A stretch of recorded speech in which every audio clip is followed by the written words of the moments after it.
Welcome back to the Folklore Hiking Stick Workshop, and what a day it is.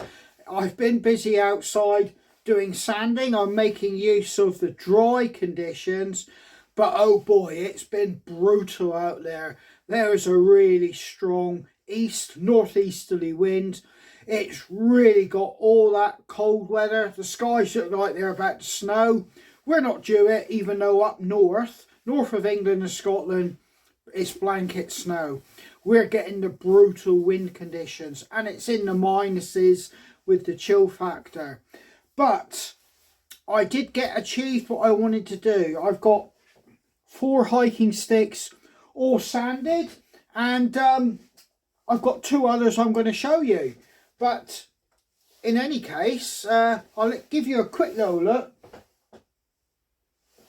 This is quite a heavy gauge one here, and I've actually carved in a handle as well, and it's got a nice little curve leading into the handle, and I've done a peaked crown. That is going to be a really nice hiking stick, and it's of a substantial gauge of wood. So I've got to put the tips on. I'm going to do the wood burning tonight, and then I'm going to call it a day. I'm not going to kick the ass out of it tonight, but in any case, that's a nice one, that is. And this one here, I've done a twirl carved in all the way down through, and I've also put a handle on this one, carved in a handle. So you know, that's a nice stick in itself, and it's a stripped one. I don't seem to be doing as many as I traditionally do of stripped ones, but in any case, I've done one. And here's a piece of holly that the bark's looking a little bit flat. There's no sheen to it, because basically it's had a heavy sanding to get rid of all the worst of the lumps and bumps and just get it to this point. I've stopped at the point where it's still retaining that, how can I put it, distinctive bark feel, and all the knuckles. I've left all those in because quite simply it suits this stick. This was the one that I was considering using for the shepherd's crook, but I then thought no, it'd make a better hiking stick. And I think once this one's wood burned and I've started getting the finishing coats on it to bring out the bark, this is going to be a real nice hiking stick. It's got that look of age about it, and like something that would have come out of like a fantasy forest. It's old, it looks decrepit, yet it still looks like, you know, a substantial stick. You know, you could almost imagine a wizard holding this one, going through some enchanted forest.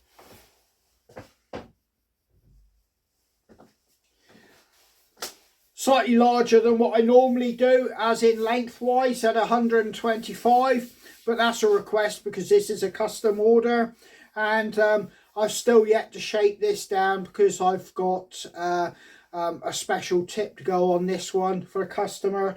So I've got that to do, but yet again, barked as requested, but a nice gauge of wood on this one.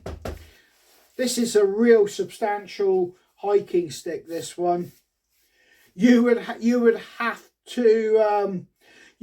to be sort of like,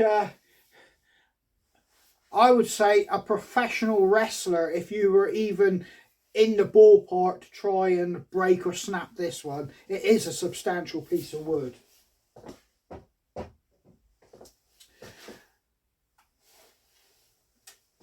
But this video is primarily about these ones actually, and it's where I get my inspiration to do some of my hiking sticks. As my videos and my channel, you know, you obviously understand that I'm out and about wild camping, hiking, surfing, you know, in the woods and forests. That's where the animals and a lot of the wood burning comes from, because it's the inspiration for me being out there, and I come back into a workshop, and because I've harvested sticks from nature you know, it just all goes in like hand in glove. Like I bring that into the workshop and then I transplant it onto the hiking sticks. Now, on my last wild camping video, I did actually attach 2 small clips, poor quality footage, mind you, of a fox I was watching behind mine, a big dog fox, and he was weaving along the field smelling and tracking rabbits.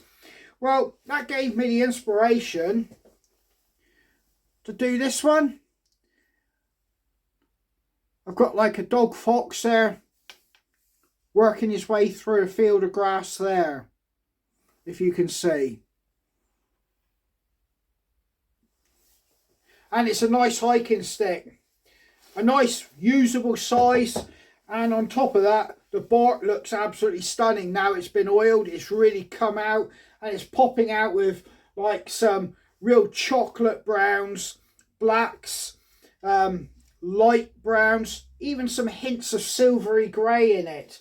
It's really looking nice, this stick, and because of the silvery little bits to it, I've put a light grey lanyard on just to top it all off. And I've done a companion for it, a barked one and a stripped one. Yet again, fox running through a field of grass, nice size. Same situation again, a peaked crown. It's a good solid piece of wood, not oversized. This is what I would call my traditional hiking style, stick style, about this gauge. This is the kind of gauge I recommend for like long distance hiking. But yeah, absolutely fantastic. But my inspiration comes from when I'm out and about, hiking on the trails and just being outdoors, and I come back. I mean, if I've seen deers, I'll just feel like doing a stag's head. If I've seen foxes, you know, they're in there for, you know what I mean? So whatever I see out, I'll come back and, you know, quite often I'll transplant that on a hiking stick for no other reason than I've just been inspired to do it. But yeah, this is just a very quick video just showing you around the workshop and just giving you a brief idea how quite often, out of just sheer coincidence, I'll just come into the workshop after being out and I see a magpie. I'll put a magpie on a walking stick or hiking stick. So that's pretty much how it happens for me. It's pretty random. But in any case, I hope you you know, enjoyed a little bit of insight into how I go about, you know, actually transplanting some of these designs on a hiking stick. In any case, I've got to crack on. You've seen I've still got to finish these. This is Andy from Folklore Hiking Stick Workshop. Take care, stay safe, and I hope to catch you guys out on the trail.